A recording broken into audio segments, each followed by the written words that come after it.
Hello, I'm Jane, and welcome. My friend Donna Fletcher Crow asked me to come today and to tell you about my time in Portsmouth. I understand that you're having a little trouble with something you call a coronavirus and that it makes traveling difficult. Well, I'm very happy to tell you that even though in my day, muddy roads were the major impediment to traveling, in paradise, there are no such problems. And now with your cyberspace extending clear to paradise, it seems that the possibilities are quite limitless. So if you will just stay with me for a moment, because you can understand I am not much accustomed to working with your technology, we will go to Portsmouth. Now, in my time, Portsmouth was a city of some 7,000 people, and I visited very often with my family when my brothers were at the Royal Naval Academy there. Portsmouth was England's major port because it faced the enemy, France, and so Portsmouth was always a major focus in our thoughts in our family. But perhaps I should take just a minute to tell you about my family, since I will be talking about so many of them. My father was the Reverend George Austen, and my mother, Cassandra, the former Cassandra Lee, from a very fine family. And they had 8 children. The eldest was my brother James, who became a clergyman and took over my father's parish in Steventon. Then George, who was sadly disabled, he was fostered by a nearby family, and our mother continued to visit him regularly. And then Edward, who had the great good fortune to be adopted by the wealthy Knight family. Excellent fortune for us all it was, because he was then able to offer a home to Mother and Cassandra and myself at Chawton when we so desperately needed it. And then Henry, who I will have to admit was my favorite brother, was in the military and then a banker, and finally became a clergyman, as well as agenting some of my books. Then Cassandra, my dearly beloved sister, who was, as you can tell, named for my mother. And next was Francis, who had a most distinguished career in the Navy, becoming an admiral of the fleet. Of course, that was long after I was in paradise, but we do watch over our loved ones, you know. And then I was next. My parents were very happy to be able to offer me as a companion to my sister, and indeed, we were lifelong friends. And then finally, Charles, who was also a successful naval officer and rose to become an admiral as well. Now, if you're keeping track, Frank was just a year older, and Charles was some 4 years younger than I was, which made me very close to my naval brothers. The Navy was always very near and dear to my heart, even though my father and 2 brothers were clergymen, and very faithful ones too.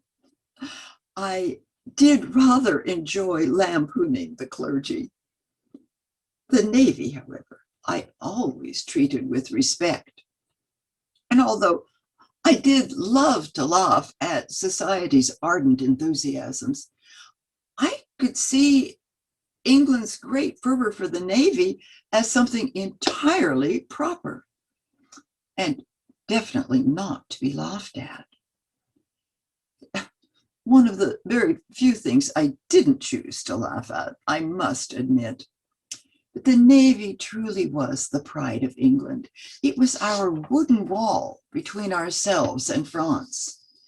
Now, you must understand that England was at war for all of my life until the last 2 years, except for a year off in 1802, which they call the Peace of Amiens, but it wasn't so much a peace as a chance for both sides to catch their breath rearm.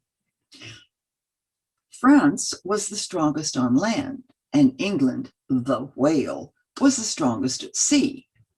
This led to a stalemate that went on and on until our glorious Admiral Lord Nelson triumphed at Trafalgar in 1805. And then our equally stalwart Duke of Wellington finally won at Waterloo in 1815. Glorious victories those were. Some things one never forgets, even in paradise. Both Francis and Charles were educated for their profession at the Royal Naval Academy, which had been established at Portsmouth in 1775, the year of my birth. Boys were received there between the ages of 12 and 15 for a 3-year course. Francis went in 1785, and 3 years later went to the East Indies on board the Perseverance as a volunteer, which was a training position for midshipmen. Charles joined the Royal Naval Academy, as you see it as it is today, in July 1791. In 3 years, he became a midshipman aboard the HMS Daedalus. We always had great interest in following the reports of my brother's ships. The arrival of one of their ships back at Portsmouth, to be followed by those precious visits at home, was always the uppermost in my family's thoughts. My letters were continually full of reference to Portsmouth, such as, "I heard from Portsmouth yesterday." I often wrote about my brother's visits there, always seeing them in my mind in their handsome naval uniforms. When she was away from home, usually attending to the birth of one of our nieces or nephews, Cassandra never tired of hearing of my little tidbits, such as, "Frank cannot get some necessary business of his own attended to, while Portsmouth is in such a bustle." This was over the Naval Review there, which I will tell you more about later.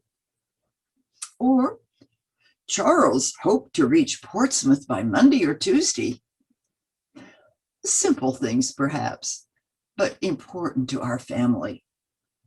We all watched the papers for the sailing of ships that might carry letters to my brothers for us. I recall my delight when our mother read in the paper that the Urania was waiting at Portsmouth for the convoy to Halifax, because Charles was in Halifax at that time, and I had letters waiting to join him in Canada. And I also noted the comings and goings of other visitors to the city, and teased Cassandra, who was in London when Tsar Alexander I of Russia was to be honored in Portsmouth in a naval review.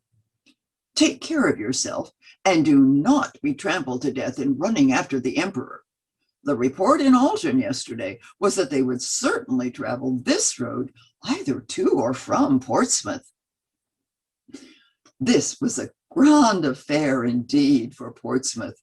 The Tsar Alexander was joined by King Frederick William I of Prussia, the Prussian General Blücher, and our Duke of Wellington. The Prince Regent and other royal princes were on hand to welcome them. The company reviewed the fleet, inspected a few ships, and visited the shore establishments. Then, in sharp contrast to my more teasing moments, it was to Portsmouth that I sent that most painful letter announcing our father's sudden death in Bath. "The probability of your being by this time at Portsmouth obliges me to write to you again. We have lost an excellent father." I actually had to write those sorrowful words twice because I directed my first letter to Dungeness in the belief that Francis' ship, the Leopard, was there instead of being at Portsmouth. Of course, In the end, it all brought grist to the mill because I used the feelings of naval families and their sailors in my letters and books. In Persuasion, when Anne Elliot and Captain Harville are comparing the strength of men's and women's feelings in situations of waiting, Harville says, "If I could but make you understand what a man suffers when he takes a last look at his wife and children and watches the boat he has sent them off in as long as it is in sight, and then turns and says, 'God knows whether we shall ever meet again.' Then, if I could convey to you the glow of his soul when he does see them again, when coming back after 12 months' absence, perhaps, he calculates how soon it'd be possible to get them there, pretending to deceive himself and saying, 'Oh, they cannot be here till such and such a day,' but all the while hoping for them 12 hours sooner. And seeing them arrive at last, as if heaven had given them wings by many hours sooner still. I myself had similar feelings in hoping for my brother's arrivals, which I sometimes expressed in letters. When I was at Godmersham, Edward's great country estate in Kent, I wrote to Cassandra at home, "One begins really to expect the St. Albans now, and I wish she may come before Henry goes to Cheltenham." And then later I could say, "I give you all joy of Frank's return," which happened in the true sailor way just after our being told not to expect him for some weeks. The wind had been very much against him, but I suppose he must be in our neighborhood by this time. We are in hourly expectation of him here. And we got similar glimpses from the sailor's side, such as when Francis wrote from San Domingo to his fiancée, Mary Gibson. "I am in hopes this action will be the means of our speedy quitting this country, and perhaps to return to old England. Oh, my heart throbs at the thought." Much like my Captain Harville, don't you think? I was later able to report, "The pleasure to us of having them here is so great that if we were not the best creatures in the world, we should not deserve it." I was only half joking. Besides making use of these feelings, I also used characteristics of my brothers in my two naval novels, Persuasion and in Mansfield Park. I don't think they minded in the least. Quite the reverse, actually. Francis himself claimed to be Captain Harville from Persuasion. Certainly, in tastes and feelings, there is much similarity between them. Harville and Frank both loved home, were handy at netting, and very clever wood carvers. Fanny Price's naval brother, William, in Mansfield Park, for whom I used Frank's middle name, has qualities of both my naval brothers. I always tried to be very even-handed about that matter. I first drew from Charles, however, way back when I was writing Pride and Prejudice. I was poking gentle fun at his well-known impetuous disposition when I exaggerated in Charles Bingley, who says, "Whatever I do is done in a hurry," a remark which is severely reproved by his friend Mr. Darcy as being an indirect boast, and as Frank would have scolded our Charles. I must hasten to say, though, that Charles' charm of manner, handsome face, and affectionate disposition, combined with untiring enthusiasm, made him a beloved captain in the Navy and everywhere else. Perhaps you see some of those qualities in my Charles Bingley as well. And then I used my brother's ships in Mansfield Park. For Francis, the canopus, which you see here, and the elephant. For Charles, the Cleopatra and the Endymion. You'll notice that I named 2 of each they served on, again, wanting to be fair.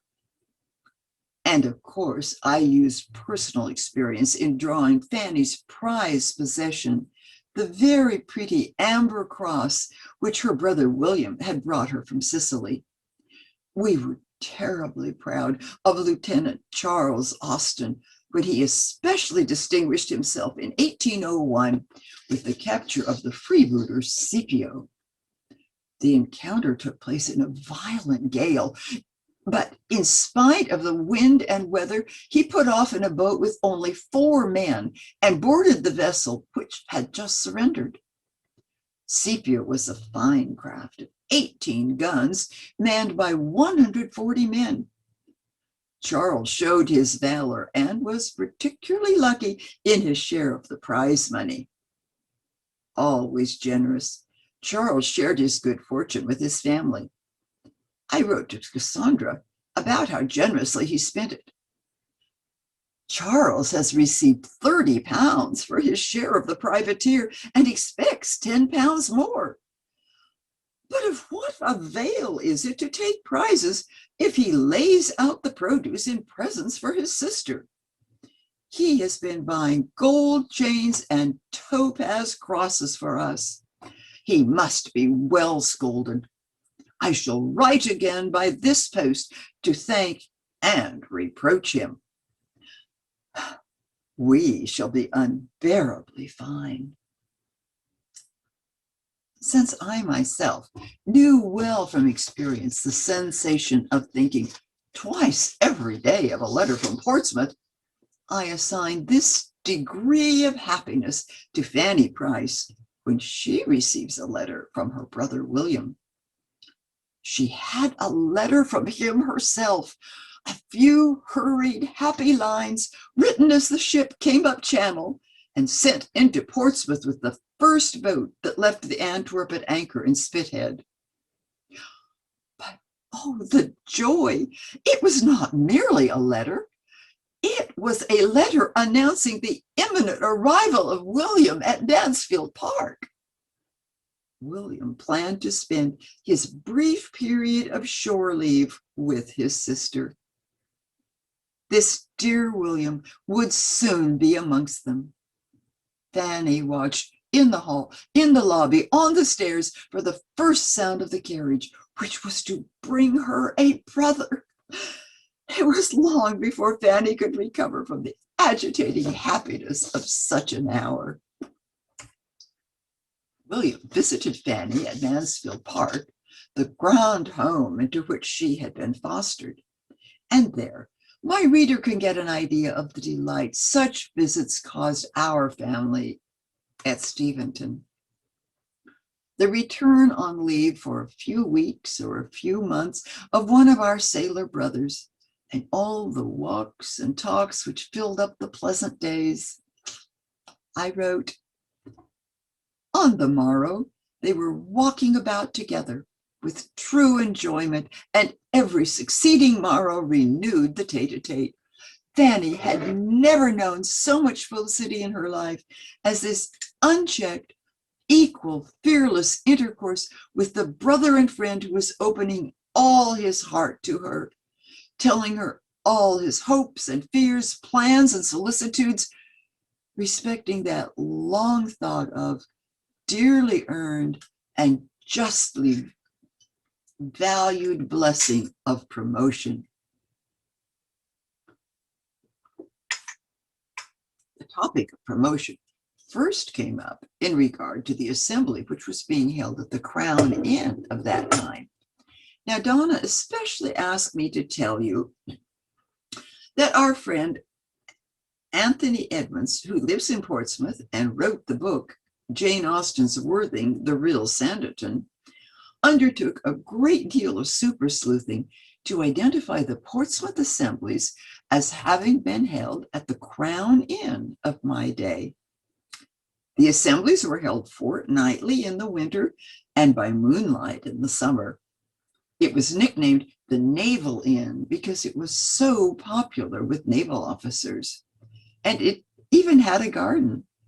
But no longer. This is what it looks like today. Fanny and William's conversation went like this. "This is the assembly night," said William. "If I were at Portsmouth, I should be at it, perhaps." "Oh, but you do not wish yourself at Portsmouth, William." "No, Fanny, that I do not. I shall have enough of Portsmouth and of dancing too, when I cannot have you. And I do not know that there would be any good in going to assembly, for I might not get a partner. The Portsmouth girls turn up their noses at anybody who has not a commission. One might as well be nothing as a midshipman." "One is nothing, indeed." Again, this is a topic I knew well. I was so well acquainted with the importance of advancement in the Navy that after I wrote to Cassandra the news of Charles' promotion, I said, "There, I may now finish my letter and go and hang myself, for I am sure I can neither write nor do anything which will not appear insipid to you after this." But to back up a bit, in my Mansfield Park story, my reader will remember that Fanny's overburdened, impoverished family had sent her at the age of 10 to live in the household of her wealthy uncle, Sir Thomas Bertram.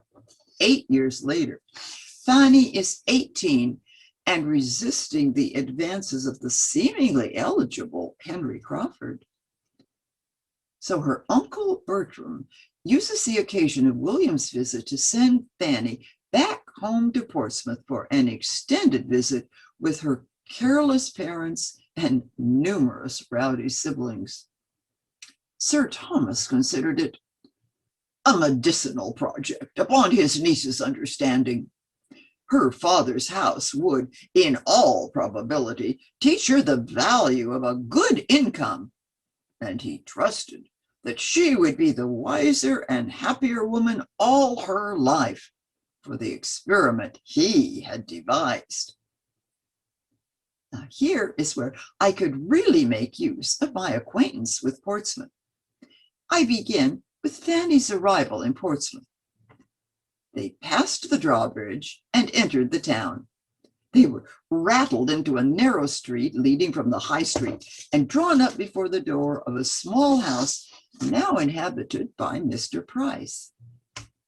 At the Landport gate, there was in my day a moat with a drawbridge that soldiers raised in the evenings to close off the less salubrious parts of town beyond the ramparts. That is much changed now, but many of the historic buildings Fanny would have seen traveling down High Street are still there, such as the Dolphin Pub. Now, at this point, Spithead comes into the novel. It was of enormous importance during the Napoleonic Wars because it was considered the key to southern England. Spithead often comes up in our family letters. For example, Francis reported being anchored off Spithead on the St. Albans and told us that the French prisoners were discharged at Spithead to the prison ships in the harbor.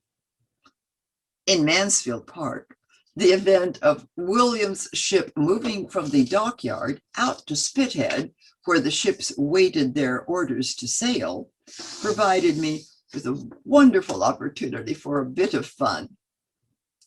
The carriage pulled up at the Price door, bringing Fanny, who has been away from home for 8 years, you will remember. A trollopy-looking maidservant, seemingly in waiting for them at the door, stepped forward and, more intent on telling the news than giving them any help, immediately began with, "The Thrush has gone out of harbor. Please, sir, and one of the officers has been here to—" She was interrupted by a fine, tall boy of 11 years old who, rushing out of the house, pushed the maid aside, and while William was opening the chaise door himself, called out, "You are just in time. We have been looking for you this half hour. The Thrush went out of harbor this morning." I saw her. It was a beautiful sight. And they think she will have her orders in a day or two. And Mr. Campbell was here at 4 o'clock to ask for you. He has got one of the Thrush's boats and is going off for her at 6 and hoped you would be here in time to go with him. Fanny's mother then comes to the street door to welcome William. Oh, my dear William, how glad I am to see you. But have you heard about the Thrush? She has gone out of harbor already. 3 days before we had any thought of it, and I do not know what I am to do about Sam's things. They will never be ready in time. For she may have her orders tomorrow, perhaps. It takes me quite unawares, and now you must be off for Spithead too. I don't know what to do. I thought to have such a comfortable evening. They went into the room where 2 rosy-faced boys, ragged and dirty, about 8 and 9 years old, rushed into it, just released from school, and coming eagerly to see their sister and tell that the Thrush was gone out of harbor. Finally, William manages to get a word in. At Spithead, near the Canopus? Oh, but no matter. Here is Fanny in the parlor. And why should we stay in the passage? Come, mother, you have hardly looked at your own dear Fanny yet. Eventually, Mr. Price comes in after kicking the traveler's luggage out of the way. Welcome back, my boy. Glad to see you. Have you heard the news? The Thrush has gone out of harbor. By you lost a fine sight by not being here in the morning to see the Thrush go out of harbor. I would not have been out of the way for £1,000. Old Scully ran in at breakfast to say she had slipped her moorings and was coming out. I jumped up and made but 2 steps to the platform. If ever there was a perfect beauty afloat, she is one.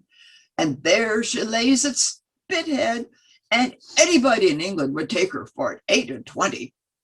She lies close to the Endymion, between her and the Cleopatra, just to the eastward of the sheer hulk. Ha! Cried William. That's just where I should have put her myself. It's the best berth at Spithead. But here is my sister, sir. Here is Fanny. Well, I'll have to admit, I still enjoy that. Probably the best way today to retrace Fanny Price's experience at Portsmouth and the Austen experience as well is to walk the Nelson Trail, which takes one to the dockyard that still interests visitors today, as it did in Fanny's time. The visiting Henry Crawford, who is staying at the Crown Inn, by the way, is out for a walk with Fanny and her sisters in the High Street when they encounter Mr. Price. Mr. Price's best invitation was to take Henry to the dockyard, which Mr. Crawford, accepting as a favor what was intended as such, was very gratefully disposed to avail himself of. The Price party would have taken the same route to the dockyard as today's visitors use to view the HMS Warrior, our first iron-hulled warship from 1869, commissioned when Francis was Admiral of the Fleet. And the trail, of course, includes the Royal Garrison Church, which the Prices attended every Sunday. The matter of church was always very important to all our family, including Francis and Charles. I truly think it's fair to say that for both my brothers, their religious life was the mainspring of all their actions their whole life long. During his time at Ramsgate, Frank was noticed as the officer who knelt in church. This was considered a somewhat eccentric behavior in our day of rather careless practices in such matters. but I'm happy to assure you it is entirely natural here in paradise. Truly, we would consider nothing less. As for Charles, there is one entry that is never absent from his diary up to the day of his death. Read the lessons of the day. His last such entry was October 6, 1852. On the following morning, he joined me in paradise. And of course, in Mansfield Park, Fanny duly attended service with the Prices, accompanied by Henry Crawford. In chapel, they were obliged to divide, but Mr. Crawford took care not to be divided from the female branch, and after chapel, he still continued with them, making one in the family party on the ramparts. After service, Mrs. Price took her weekly walk on the ramparts every fine Sunday throughout the year, always going directly after morning service and staying till dinner time. It was her public place. There she met her acquaintance, heard a little news, talked over the badness of the Portsmouth servants, and wound up her spirits for the 6 ensuing days. The ramparts, which surrounded Portsmouth, extended for more than a mile. Stairs at various points offered access from below, and there were trees growing along them. It was very pleasant indeed. The walks at the top were exceedingly popular for the views they offered. As I wrote, the day was uncommonly lovely. It was really March, but it was April in its mild air, brisk, soft wind, and bright sun. Everything looked so beautiful under the influence of such a sky. The effects of the shadows pursuing each other on the ships at Spithead and the island beyond, with the ever-varying hues of the sea, dancing in its glee and dashing against the ramparts with so fine a sound. As her time in Portsmouth drew on, however, Fanny began to despair, until news of a family emergency at Mansfield Park meant she was to be rescued. Tomorrow, to leave Portsmouth tomorrow, she felt, in the greatest danger of being exquisitely happy. How her heart swelled with joy and gratitude as she passed the barriers of Portsmouth. Well, perhaps not the most flattering assessment of Portsmouth, but my brother Frank obviously thought much better of it. He had established his home in nearby Southampton, where Mother and Cassandra and our dear friend Martha Lloyd and I lived for a time with Frank's wife, Mary, while he was at sea. In 1830, long after I was promoted to paradise, Frank was promoted to Rear Admiral. About that time, he purchased a home near Portsmouth, where he lived for the rest of his life, which was another 32 years. Much of it with his second wife. You see, Frank married our dear Martha Lloyd after the death of his first wife, Mary, who had borne him 10 children, adding to my impressive list of nieces and nephews. Frank's Portsmouth property was inside that purchased by the government in 1859 as part of the Palmerston forts. They were built to defend the dockyard in response to yet another perceived French threat. But Francis continued to live on there for another 6 years until his death, although Martha had been gone for many years by that time. Again, thanks to the exceptional sleuthing of our friend Anthony Edmonds, we know that Frank's home was located north of Portsmouth on the south side of Portsdown Hill, and you can see it listed on this map in the upper left-hand corner. It was a Georgian house with 9 acres of land, part of it wooded. In 1921, Portsdown Lodge was sold to become Oak Boundary School. The school advertised its location as 300 feet above sea level, combines freshness of sea air and altitude with the warmth of the South Coast. An advertisement which strikes me as worthy of my own Tom Parker in promoting his seaside resort of Sanditon. In more recent times, Portsdown Lodge was torn down to make way for a housing development, Greenlee Close. Because he is so much a part of Frank Portsmouth's story, let me tell you more of Frank's career, which was markedly distinguished, if I do say so myself. At the last investiture held by King William IV, Francis received the Order of the Bath. And the next year, on the occasion of Queen Victoria's coronation, he was promoted to the rank of Vice Admiral. In 1845, he took command of the North American and West Indies station. His return to England was coincident with his promotion to the rank of Admiral. And at the outbreak of the Crimean War, he was offered the Portsmouth command, but declined it on the grounds that it was too onerous for an octogenarian. In 1860, Sir Francis, as he became then, received the Order of the Grand Cross, and 2 years later, the successive honors of Rear Admiral and Vice Admiral of the United Kingdom. The next year, he was promoted to the senior position in the British Navy as Admiral of the Fleet. Francis died 2 years later at the age of 91. He is buried in the churchyard of St. Peter and St. Paul, Wimmering, which would have been his parish church when he was living at Portsdown Lodge. His daughter Cassandra and Martha Lloyd are also buried in that churchyard.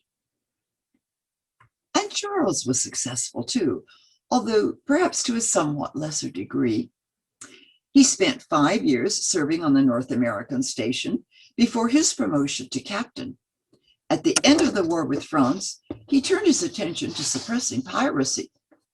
He successfully captured 2 pirate vessels, but sadly, disaster struck when his ship, the Phoenix, was wrecked off Smyrna.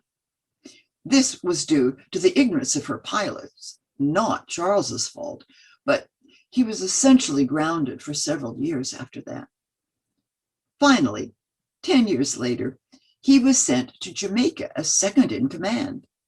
He was active in combating the slave trade there, which would have made my Fanny Price exceedingly happy. As a result of his good services off Egypt, he was appointed a companion of the Order of the Bath. Charles was promoted to Rear Admiral and Commander-in-Chief of the East Indies and China Station. He commanded the British expedition during the Second Anglo-Burmese War, but sadly contracted cholera and died of the disease. He was buried in Burma at the age of 73, although there is a memorial plaque to Charles and to his son Henry at St. Anne's Church next to the Naval Academy building in Portsmouth. His death was a heavy blow to Francis, who was the only other survivor of all us brothers and sisters.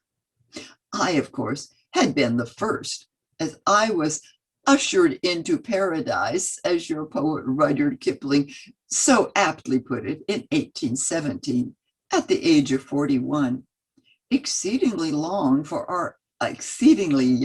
for our long-lived family. But astonishing to me, my books and letters still live today, for which I truly cannot thank you enough.